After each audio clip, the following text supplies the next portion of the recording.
¿Qué onda tú? ¿Cómo estás? Yo soy Luis y ayer fue viernes, lo que significa que hoy es sábado de crimen, persecución y castigo. Así es, hoy te contaré la historia de otro caso resuelto, pues aquí nos gustan esas historias en las que los culpables terminan en el bote o 2 metros bajo tierra o de cualquier otra forma reciben su merecido a sangre fría.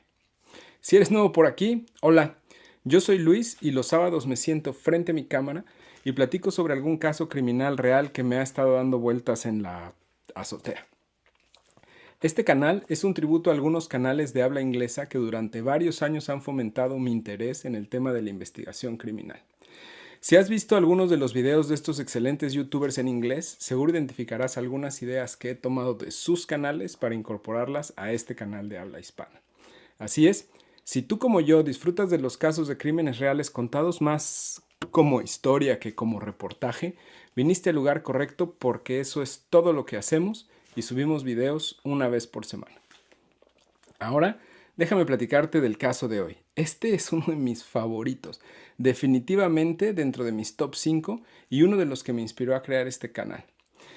Me adelanto a decir que la historia será un poco larga, pues tiene un poco de todo. Romance, pasión, traición, justicia, enredos, giros inesperados y lo más interesante, es un clásico ejemplo de cómo el sistema de justicia norteamericano es realmente influenciado por la percepción de los miembros del jurado. Ya verás que pronto me entenderás a qué me refiero. ¿Interesado? Bueno, pues tráete un cafecito, una cervecita, unas palomitas, acomódate en tu sillón favorito y vamos para allá.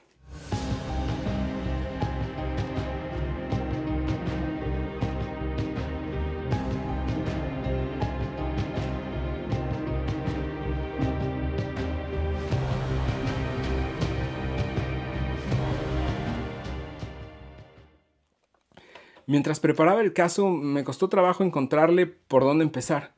Hay tantas partes por las que se puede contar la historia. Pero después de dedicarle un rato decidí empezar por el día en el que se destapó todo el relajo. Esto fue el 5 de agosto de 2009, cuando, siendo aún muy temprano por la mañana, Dalia Dipolito, de quien ya te platicaré un poquito más adelante, recibió una llamada en su celular mientras terminaba su rutina en el gimnasio. Al colgar, con movimientos nerviosos, tomó sus cosas lo más rápido que pudo. Salió del gimnasio, se subió a su coche y lo encendió y empezó el camino a casa lo más rápido que le era posible. En cuanto dio vuelta en la calle de su casa, encontró una escena totalmente fuera de lo normal, lo que la llenó de preocupación. Patrullas de policía, ambulancias, cámaras de televisión, sus vecinos todos en la calle viendo el chisme.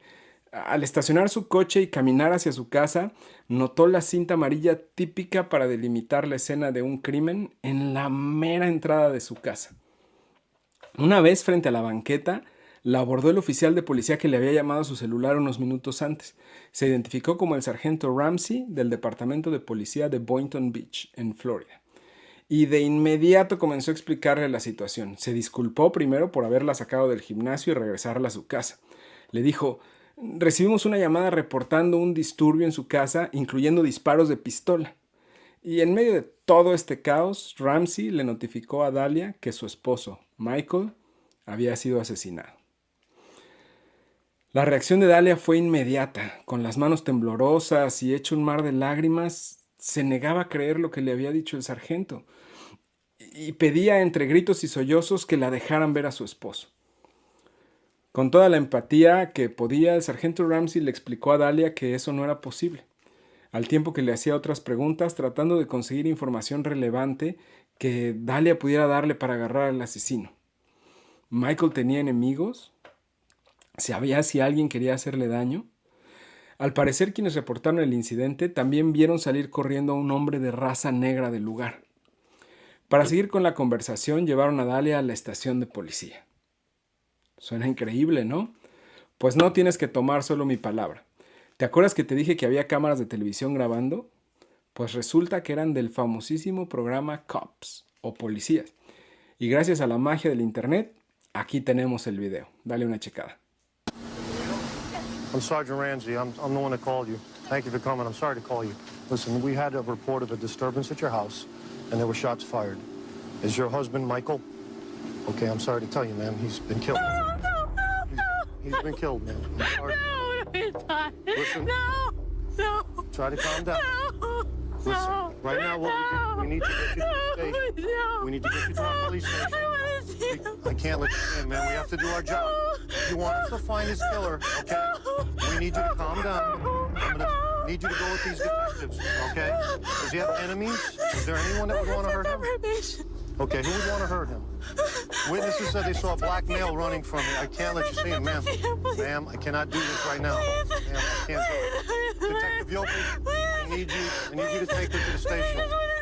I can't. Ma'am, go with these detectives. If you want to help your husband, okay? If you want to help your husband, you need to go to the station with these gentlemen and tell us everything you know about who he knows, who he's connected to. Don't worry, we've already taken care of your dogs with animal control for right now. Everything's under control. And we'll take care of everything else, okay? Thank you, guys. Ahora, para darle contexto a la historia, antes de continuar con lo que sucedió en el departamento de policía, creo que es mejor si te platico un poquito más acerca de los personajes principales. Así es, Dalia y Michael DiPolito. También te platicaré de su apasionada historia de amor, por llamarle de alguna forma, y de algunos otros eventos importantes que los hacían la pareja que eran para bien y para mal al día de nuestra historia. Empecemos por Dalia, que antes de cambiarse a DiPolito llevaba el apellido Mohamed. Es la mayor de 3 hermanos. Nació en 1982 en la ciudad de Nueva York, de papá egipcio y mamá peruana. Combinación genética que le da un look exótico que llama mucho la atención, por lo menos en Estados Unidos.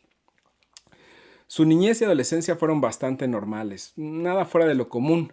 Su familia se mudó de Nueva York a Boynton Beach cuando ella tenía 13 años. Ya en Florida la enlistaron para asistir a una escuela católica.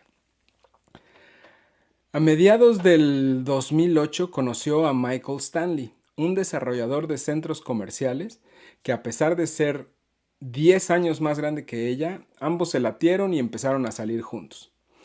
A los 6 meses de conocerse decidieron mudarse juntos a California, en donde rápidamente se establecieron. Y ya estando en California, el espíritu emprendedor de Dalia, por decirlo de alguna manera, empezó a florecer. Sacó su licencia como agente de bienes raíces y además, para completar para el gasto, inauguró un salón de masajes y una agencia de acompañantes, en donde además de ser la administradora madrota, también ofrecía sus servicios como escort, incluyendo entre su catálogo la experiencia de novios. Ya te imaginarás.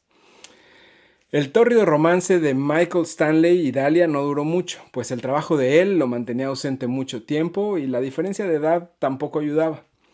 No encontré nada que lo confirmara, pero yo me imagino que el trabajo de ella tampoco aportaba mucho a la relación. Bueno, quién sabe, cada quien. Ya separados, pero aún viviendo juntos, Dalia regresó a Florida a visitar a su familia. Y cuando volvió a California le dijo a Michael Stanley que se regresaba a la costa este, pues había conocido a alguien más y su nuevo amor la llevaba de regreso a Boynton Beach. ¿Quién es su nuevo amor? Adivinaste. Michael, mejor conocido como Mike DiPolito. Él nació en 1970 en el estado de Nueva Jersey. Su infancia y adolescencia, a diferencia de la de Dalia, fueron bastante complicadas. Se vio envuelto en problemas de alcohol desde que estaba muy chiquito. Apenas tenía 16 años y ya no consumía solo alcohol, sino también drogas fuertes como heroína y crack. Cuando estaba en sus 20, lo metieron a la cárcel por posesión de narcóticos con intento de distribución y venta. Se podría decir que se juntaba con la audiencia equivocada. Estuvo envuelto en el tráfico de esteroides y tuvo interacciones con el crimen organizado. Y en el 2001 lo metieron de nuevo al tambo, condenado a 2 años de prisión. Esta vez sus cargos no estaban relacionados con las drogas. ¿El delito? El típico esquema fraudulento en el que le piden a la gente que invierta con promesas de muy buenos rendimientos, pero al final nunca les regresan ni su inversión ni los rendimientos prometidos. Al parecer, las víctimas del esquema por el que castigaron a Mike eran adultos mayores, viejitos, que generalmente son más susceptibles a caer en este tipo de engaños y por lo mismo el sistema judicial es un poquito más fuerte con quienes los engañan. En fin, el chiste es que a pesar de que su condena era de 2 años, Mike solo sirvió 7 meses y salió en libertad provisional. Y así se iba a quedar por 28 años o hasta que terminara de pagarle a todos los que había defraudado. Su deuda ascendía más o menos a $219,000. Y hasta entonces estaba sujeto a reportarse a su oficial de libertad condicional, a cateo sin previo aviso, etc. Con la condición de que fallar en cualquiera de estos lo llevaría derechito y sin escalas de regreso al tambo al terminar con el resto de su condena tras las rejas. Por lo que te imaginarás que era de vital importancia para Mike terminar de pagar su deuda lo antes posible. Pero no todo era oscuro y tenebroso en su vida. Por lo menos contaba con el apoyo incondicional de su novia María, quien durante todos estos años fue su gran apoyo y soporte, al punto en el que ella vendió su coche para pagar las cuentas del abogado que estaba representando a Mike en sus problemas legales. Al salir de la cárcel, Mike decidió enderezar su vida y hacer mejor las cosas, por lo que se mantenía sobrio y encontró un buen trabajo. Se dedicaba a hacer marketing y ventas. Y en el 2007, después de casi 10 años de estar juntos, Mike y María se casaron por todas las de la ley.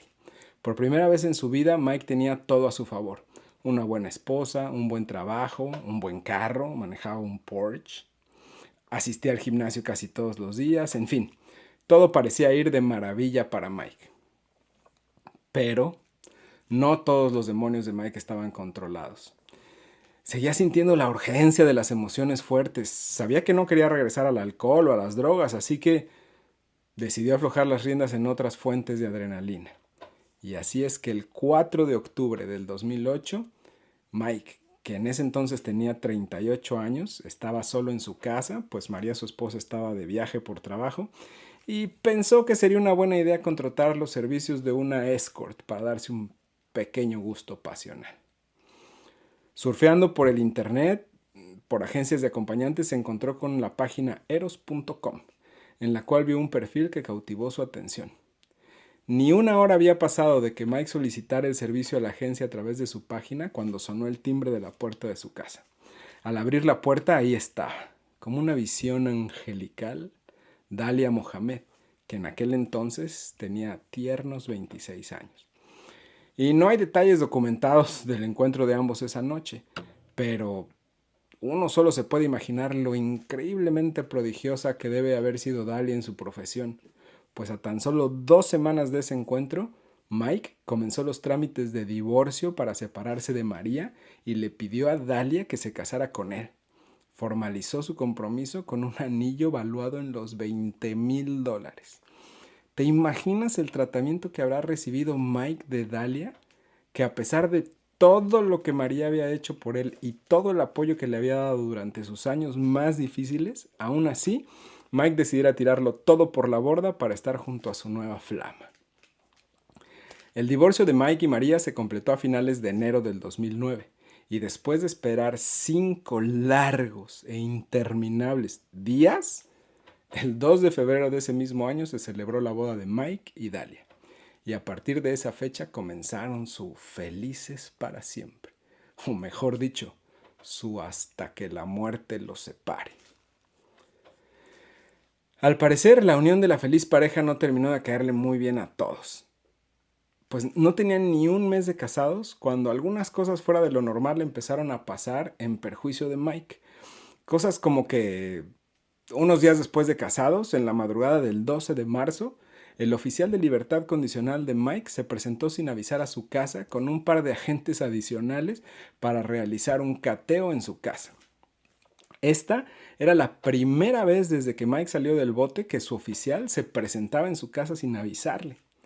Durante la revisión, el oficial le notificó que se habían hecho varias llamadas anónimas, informando que Mike estaba distribuyendo esteroides y éxtasis desde su casa. Con una orden formal en mano, revisaron la casa de arriba a abajo. Durante la búsqueda no encontraron ninguna sustancia ilegal. No había pasado ni una semana de este incidente cuando Dalia le sugirió a Mike una escapada romántica de fin de semana en un lujoso hotel de Palm Beach, en donde pasaron la noche del sábado. El domingo en la mañana, al salir del hotel, ya los esperaba la policía en el estacionamiento diciendo que habían recibido una llamada anónima reportando que Mike estaba vendiendo drogas en su coche.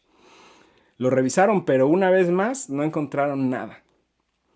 Al día siguiente, cuando Mike fue a poner gasolina, a la hora de abrir el tanque de su coche, en la tapa, encontró una bolsita de plástico llena de un polvo blanco que, si no era, por lo menos parecía ser droga. Inmediatamente Mike tiró la bolsita a la basura y, hecho un manojo de nervios, se peló de la gasolinera lo más rápido que pudo. Ya no había duda. Alguien estaba tratando de perjudicarlo. ¿Pero quién? 2 semanas después, Mike y Dalia salieron a cenar y, una vez más, cuando iban de regreso al coche, ya los estaba esperando la policía en el estacionamiento con la misma historia. Pero esta vez, al revisar el carro, encontraron en la cajuela, dentro del compartimiento de la llanta de refacción, una cajetilla de cigarros que adentro tenía una bolsita de plástico llena de droga. Michael inmediatamente se puso súper emocional. Llorando, le explicó a los policías que era una trampa, que alguien estaba tratando de incriminarlo, y les explicó toda la situación, les contó lo que había pasado los días anteriores, y de manera insólita, como por un milagro, los policías le creyeron y decidieron no arrestarlo. Con todas estas situaciones raras que estaban pasando tan frecuentemente y sintiendo cada vez más cerca el riesgo de que lo regresaran a la cárcel, aunque fuera por alguna acusación falsa, y por lo mismo pudiera perder todas las cosas por las que tanto había estado trabajando desde que salió de la cárcel, Mike decidió seguir el consejo de un abogado que le presentó Dalia y cambió la escritura de su casa para ponerla a nombre de su esposa, de tal forma que no pudieran quitársela si las cosas seguían poniéndose igual o peor. Para colmo de males, por ahí de mediados de julio, Mike se enfermó horrible del estómago. Por un par de semanas ni siquiera pudo salir de la cama de lo mal que se sentía. Con todas estas cosas pasando en su vida, para acabarla de amolar, subió de peso. Y con lo vanidoso que era, como no se sentía a gusto, decidió hacerse una lipo en las lonjitas, por lo que tendría una operación sencilla, pero al fin y al cabo requeriría algo de reposo para recuperarse. La fecha de la cirugía, el 4 de agosto de 2009, así es, un día antes de que comenzara nuestra historia, y por lo cual él no iría al gimnasio al día siguiente y se quedaría durmiendo hasta tarde, dejándolo presa fácil para el asesino que entró a su casa. Ahora que sabemos mejor quiénes son y cómo se conocieron estos dos tórtolos, regresemos al día en que la policía acudió a casa de los Dipolito respondiendo a la llamada de disturbio y disparo. ¿En qué nos habíamos quedado? Ah, sí, en que después de que le notificaron a Dalia que alguien le había disparado a Mike, la llevaron a la estación de policía para continuar con su entrevista. Una vez en la estación, instalaron a Dalia en un cuarto de entrevistas y antes de comenzar la conversación, el sargento Sheridan, que era el agente que ahora estaba con ella, le informó que esos cuartos tenían sistema de video que grababan todas las conversaciones. Dalia le contestó que ella no quería ser videograbada, detalle que ya verás después resulta relevante. De cualquier manera, el detective le informó que no había opción, que hicieran las cosas en esos cuartos y le dio a firmar el documento que confirmaba que ya le había notificado. Pasada esta formalidad, la conversación comenzó. Como es de esperarse en estos casos, el detective se mostró comprensivo con Dalia, primero que nada haciéndole saber que sentía mucho su pérdida. Ella seguía insistiendo en que quería ver a Mike. Esto no era posible, así que comenzaron las preguntas. El investigador fue directo al grano. ¿Hay alguien que tú conozcas o que tú sepas que quisiera matar a tu esposo?, le preguntó a Dalia. Dalia, sin titubear, escupió que Mike estaba en libertad provisional por haber cometido fraude y que tal vez esto había sido obra de alguna de las personas a las que Mike había estafado, que alguien finalmente había cobrado su venganza. Le contó al detective que Mike había estafado a mucha gente inocente, y que muchos de ellos estaban muy enojados porque los habían dejado sin su dinero y a Mike lo habían dejado salir bajo palabra. «Qué suerte tuviste de haber ido al gimnasio esta mañana», le dijo el sargento Sheridan. «No sé si ya te dijeron, pero a Mike le dispararon 2 veces. Le dieron 2 tiros en la cabeza». «Y ya te oigo aullar, viejo lobo de mar. ¿Qué pasa con este policía? Qué cosa tan horrible de decirle a la pobre viuda, sobre todo estando todo tan reciente. Acaban de asesinar a su esposo. ¿Qué no tiene sensibilidad este pedazo de gendarme?» Y yo te digo, sé paciente. La cosa se empieza a poner buena y se va a poner mucho mejor. En esta parte de la entrevista estaban cuando el sargento salió del cuarto. Dalia se quedó sola por unos minutos y no hacía más que llorar y gemir la pobre. En eso comenzó a escuchar ruidos fuera de la habitación, voces fuertes, una conversación ruidosa. Sheridan regresó a la sala y cerró la puerta. Con un tono sumamente serio le dijo a Dalia: «El juego se acabó entre tú y yo. Ahora vamos a pasar a asuntos serios». No había terminado su frase cuando abrió la puerta de la sala en la que estaban y le preguntó a Dalia si conocía a la persona que estaba afuera y que otro policía hizo entrar al cuarto. Con esposas en las manos entró un hombre afroamericano, alto y de complexión robusta. «¿Lo conoces?», le preguntó una vez más a Dalia. «No lo conozco», contestó ella. «Nunca lo he visto en mi vida». «¿Tú la conoces a ella?», le preguntó al hombre esposado, forzando a que la mirara antes de responder. «No, no la conozco», contestó el hombre. «Entonces, ¿qué hace saliendo de su casa corriendo?». El tipo siguió negando que la conocía y lo sacaron de la sala. Una vez fuera, el detective miró de regreso a Dalia, tomó un respiro y con voz calmada le dijo: «Hoy te vas a ir a la cárcel por solicitud de asesinato en primer grado. Quedas bajo arresto. Ese que acaba de salir no es un delincuente, es un oficial de policía encubierto. Sabemos todo lo que hiciste y lo tenemos todo grabado». ¿Qué? Así es. ¿Te acuerdas que te dije que esta historia tenía giros inesperados? Pues así las cosas. Ya regresaremos a este punto de la entrevista, pero antes déjame desenmarañar este enredo para saber cómo es que llegamos aquí. Resulta que Dalia realmente no estaba tan enamorada de Mike como del dinero de Mike y tenía un tiempo ya planeando cómo hacerlo cambiar de dueño. ¿Te acuerdas de los eventos desafortunados que le pasaron a Mike en los meses anteriores, en donde llamadas anónimas a la policía habían ocasionado que lo detuvieran y lo catearan y que le buscaran drogas? Pues resulta que la fuente anónima no era nada más y nada menos que Dalia, que desesperada por sacar a Mike de la jugada le sembraba drogas y llamaba a la policía con toda la intención de que lo arrestaran y lo entambaran por un largo tiempo. Pero como esa estrategia parecía no funcionar, Dalia se puso en contacto con su exnovio, Michael Stanley. ¿Te acuerdas? Al que dejó varado allá en California. A ese mero. Pero como ya decíamos antes, para algo habrá sido extraordinariamente buena Dalia. Pues bastó un solo mensaje de texto insinuándole un encuentro sexual para que Michael Stanley regresara postrado a sus pies. ¿Para qué lo utilizó esta vez? Pues este fue el individuo que se hizo pasar por abogado para convencer a Mike de que lo mejor que podría hacer para proteger su casa era cambiarla a nombre de Dalia. Y una vez logrado este propósito, adiós, lo volvió a mandar al carajo.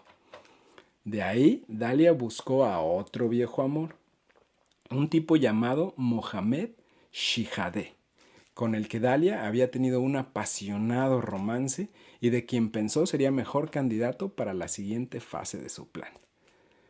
Dalia le llamó a Mohamed, se puso de acuerdo para verse con él, obviamente con el ofrecimiento de uno de sus famosos servicios, y estando juntos le empezó a contar a Mohamed lo infeliz que era en su relación, pues su nuevo esposo abusaba de ella y la maltrataba, estaba sufriendo un infierno. Y como su esposo estaba conectado con gente poderosa, tal vez hasta de la mafia, su única salida era desaparecerlo, esfumarlo, quitarlo del mapa, ya sabes, matarlo. Y por muy buena que haya sido Dalia en el arte del chaca-chaca, yo creo que no llegaba al punto de poder hacer que alguien matara por ella. Así que Mohamed, preocupado tanto por Dalia, pues pobrecita, la estaban maltratando, como por lo que Dalia pretendía hacer, acudió a la policía en busca de ayuda. Aquí es donde la policía decidió perseguir el caso y con la ayuda no tan voluntaria de Mohamed pusieron en marcha una operación encubierta. El plan consistía en que Mohamed le dijera a Dalia que él no podía hacer lo que le pedía, pero que conocía a alguien que podía hacer el trabajo a cambio de una módica cantidad. Ese alguien era Weary Jean, un agente de policía afroamericano, alto y de complexión robusta, que trabajaría encubierto haciéndose pasar por asesino. ¿Te suena? Bueno, pues escogieron a esta persona en particular, pues tenía un perfil que pensaban que sería el que Dalia reconocería como el de un sicario o un asesino a sueldo y le sería más fácil creer en el plan.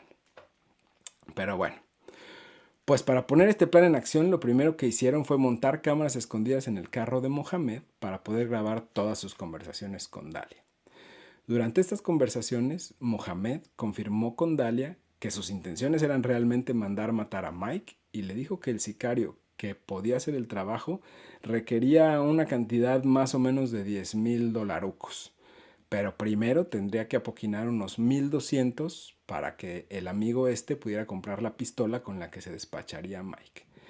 La siguiente vez que se vieron, Dalia le dio a Mohamed los $1,200 y una foto de Mike y direcciones para poder llegar a su casa.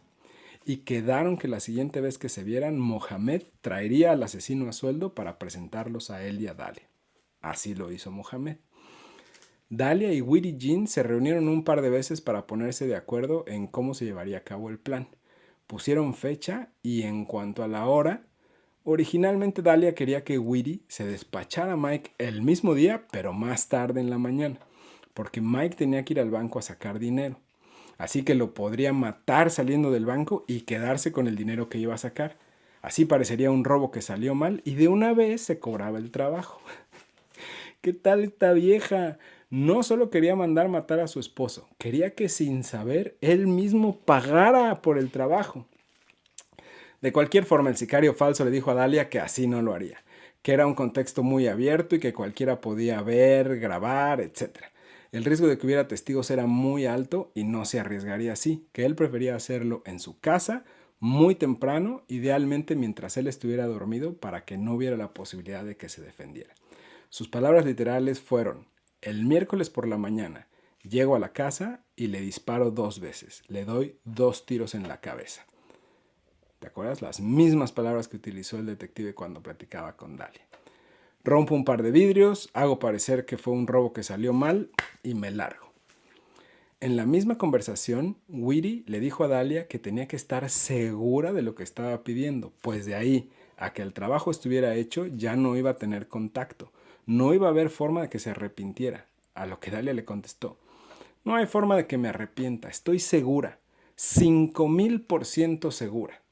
5,000%, no 100%, no 110% o 1,000%, 5,000% segura.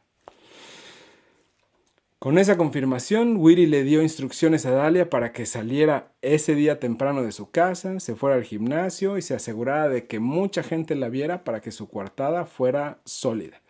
Mientras ella estuviera fuera, él completaría el trabajo. Ya teniendo fecha de cuándo se llevaría a cabo el servicio, la policía puso en marcha el proceso de producción.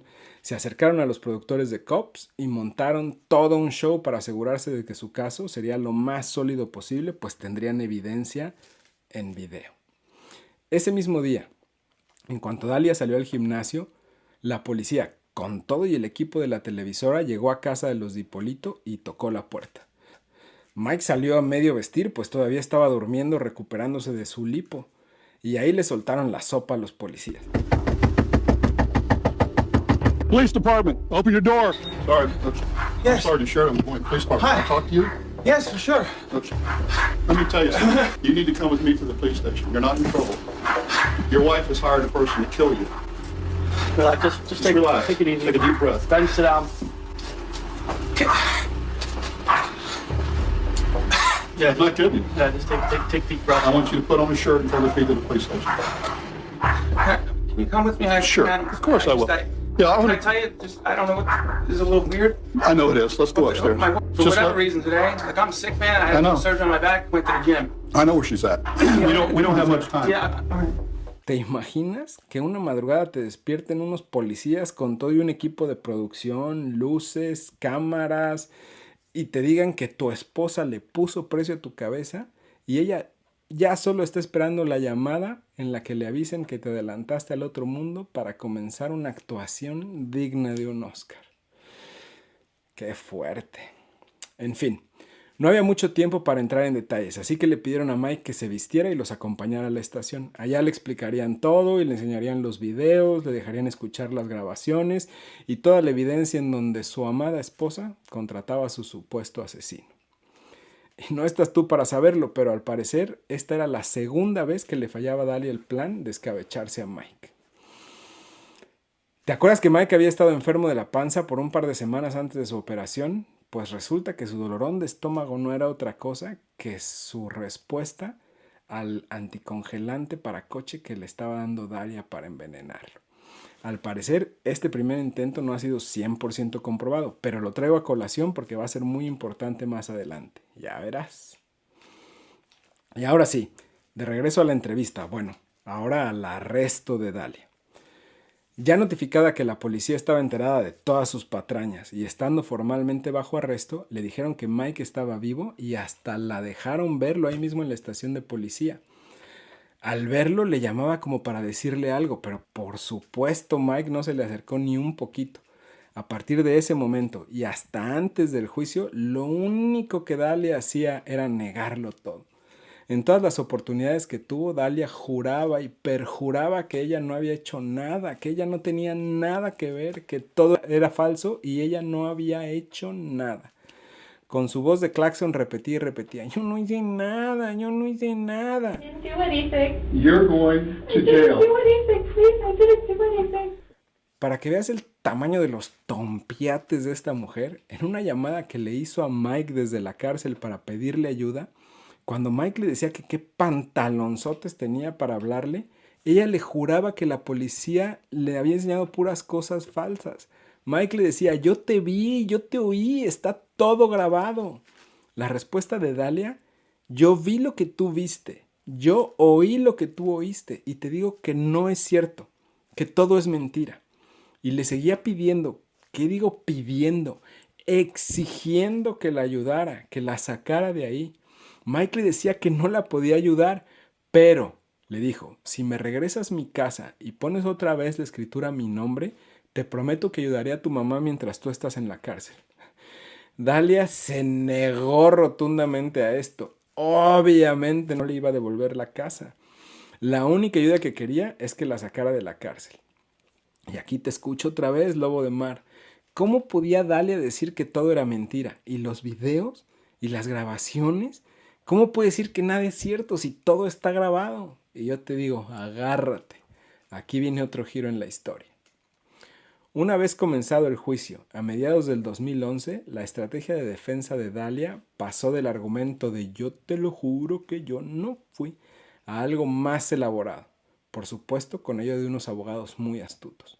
Ahora el argumento es que todo había sido parte de un reality show.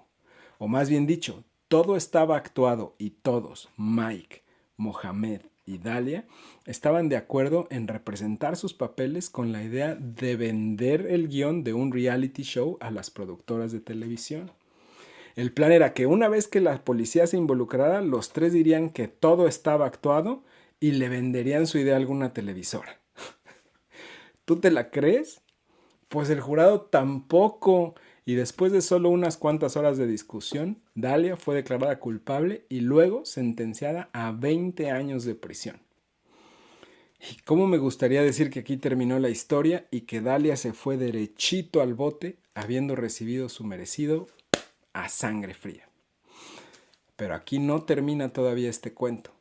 Resulta que sus abogados apelaron la sentencia y el juez aceptó la apelación con la base de que uno de los miembros del jurado había comentado durante el proceso de selección, antes del juicio, que había escuchado que Dalia había tratado de envenenar a su esposo, argumento que el juez ya había rechazado para ser usado durante el juicio. excusa que la defensa de Dalia utilizó para alegar que el jurado había sido influenciado, que el juicio no había sido parejo, etcétera, etcétera. Desafortunadamente su estrategia funcionó y el juicio fue declarado nulo y Dalia fue puesta en arresto domiciliario hasta su nuevo juicio. En esta segunda vuelta, que por cierto no fue sino hasta un poco más de 5 años después, es decir, en el 2016, la estrategia de la defensa cambió por completo. Ahora alegaban que había severos temas de mala conducta por parte de la policía, que había puesto trampas a Dalia para que contratara al supuesto asesino, que si no le hubieran puesto las cosas tan fácil a la pobrecita, ella no hubiera continuado con ese mal pensamiento. Encima de todo, habían elucubrado con la televisora para hacer el caso más dramático y que subiera la audiencia de Cops. Y además lo único que ella quería era regresar a su casa a cuidar de su hijito de 2 años que necesitaba su mamá. Y ya sé que te estás preguntando, ¿qué hijito? ¿A qué hora? ¿Qué no estaba bajo arresto? Y pues sí, pero recuerda que estaba arrestada en su casa. Así que un día que se descompuso la lavadora, llamó al técnico a repararla. Y pues al parecer el técnico le dio servicio a la lavadora y Dalia le dio servicio al técnico, dejándole el técnico un regalito que al cabo de unos 9 meses le daría un argumento más para defender su caso. El resultado de este segundo juicio, el jurado no pudo llegar a un veredicto, por lo que el juez declaró nulo el proceso otra vez y tuvieron que ir a un tercer juicio. Y después de pasar otra vez por todos los testimonios, todas las declaraciones, todas las presentaciones y demás, esta vez, al fin, el 21 de julio del 2017, Dalia fue encontrada culpable y sentenciada a 16 años en prisión. Que considerando el tiempo servido ya en la comodidad de su casa, recibiendo servicio completo del técnico de lavadoras, su condena durará hasta abril del 2032. Y aquí, al fin, termina nuestro caso del día de hoy. Qué impactante saber que hay personas en el mundo con esa capacidad de ponerle precio a la vida de otros para beneficio propio y que encima de eso no tienen el más mínimo remordimiento y pueden seguir echando mentiras y mentiras a pesar de tener toda la evidencia en su contra. En fin, espero que este video haya cumplido con la intención de entretenerte y que el caso te haya parecido interesante y que te dé la oportunidad de reflexionar. Si fue así, dale un clic al botón de me gusta. Y si quieres ver y escuchar otros casos presentados de esta forma, te invito a que te suscribas al canal y actives todas las notificaciones para que no te pierdas ninguno de nuestros episodios. Si hay algún caso en especial que te gustaría ver por aquí, déjame un comentario y le doy una checada para incluirlo en un video futuro. Sin más, aquí le corto. Nos vemos la próxima. Soy Luis y te veo por acá en el próximo sábado de Crimen, Persecución y Castigo.